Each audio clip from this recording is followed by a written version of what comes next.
Edhe pas dështimit të seancës së sotme, partitë kanë vazhduar kritikat ndaj njëra tjetrës për dështimin e konstituimit të kuvendit. Nga lëvizja vetëvendosje, thonë se opozita po e bllokon procesin e themelimit të komisionit për votim të fshehtë.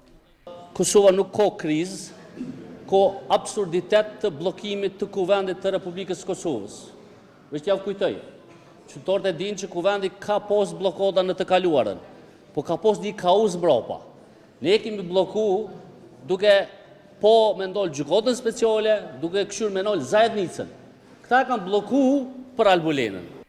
PDK, LDK e AK e kritikuan partinë më të madhe në vend për blokim të kuvendit, teksa përsëritën qëndrimet e tyre.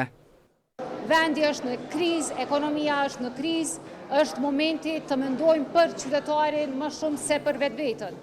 Sot pat përpjekje dhe fatkeqësisht u kurdis seanca për të akomoduar nevojat e deputetëve e nuk po arrim që të bëjmë marrëveshje për të mirën e qytetarit. Ende nga zgjedhjet e kaluara nuk kemi arritur që t'i konsolidojmë institucionet, një hap shumë elementar, të cilën partia që e ka shumicën nuk po arrin që ta siguroj shumicën në kuvend, edhe për krye parlamentar, po edhe për t'i themeluar institucionet e tjera.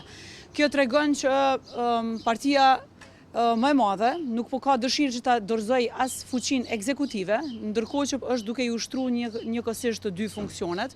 E drejta e deputetit është nëse i pëlqen me votu, nëse si pëlqen mos me votu, nëse si pëlqen prap me abstenu, po nëse si pëlqen prap me marrë fare pjesë në votim, dhe arsyeja pse ne s'po marrim pjesë në votim është e qartë.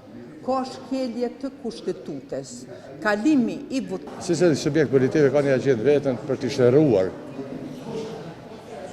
si me thonë, alternativat të ndryshme.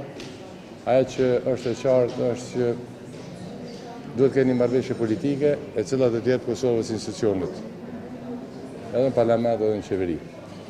Vazhdimi i përpjekjes për konstituimin e kuvendit do të mbahet nesër në orën 11.